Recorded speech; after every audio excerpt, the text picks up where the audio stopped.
How to blur a license plate in CapCut. So to go and blur the registration plate of a vehicle, the first thing we're going to do is just open up CapCut. You can see that I have my video footage here, and this is the vehicle that we're going to be blurring the number plate from. Now, first thing you need to do is just drag your video footage into the timeline like this. Then you're just going to drag the video footage in for a second time and make sure it's stacked just above the first video. So once you have the two videos like this, click on Effects in the top navigation. Use the search box to go and search for the word blur and press enter. Now just use your mouse to drag the blur effect onto the top video. Click on basic from the top right hand side and either increase or decrease the intensity of the blur. I'm going to set mine to around about 20%. You can then click on mask in the top right hand side. Go and move your playhead right to the beginning of this video footage. Click on add mask and select rectangle. Now you can go and resize and place this rectangle onto the number plate that you want to blur. You can also zoom into your video footage to make it easier to place this blur. Now once you've resized this so it's only blurring the number plate, you can then scroll down this right hand window to track mask.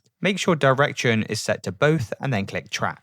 Now what this will do is apply keyframes throughout your video footage, so essentially this blur should now follow the vehicle as the video footage moves. And you can see now that this blur is following the vehicle. So you can see kind of around here that it's slightly showing the number plate. Well, what you can do is just move to that point in the video, and then you can go and reposition this back onto the number plate like so. And you can basically do that with all the different points in your video. So you can just go through each of the keyframes to make sure that it's always blurring the part of the video that we want blurred. Now, if you want to make this blur look slightly more natural, then what you can do is go and increase the feather on the right hand side here. You can also round off the corners like so. And now if we go and click off this video footage and we play this back, you can see we now have this blurred number plate. Let me know in the comments if you did find this video helpful, and I'll see you in the next one.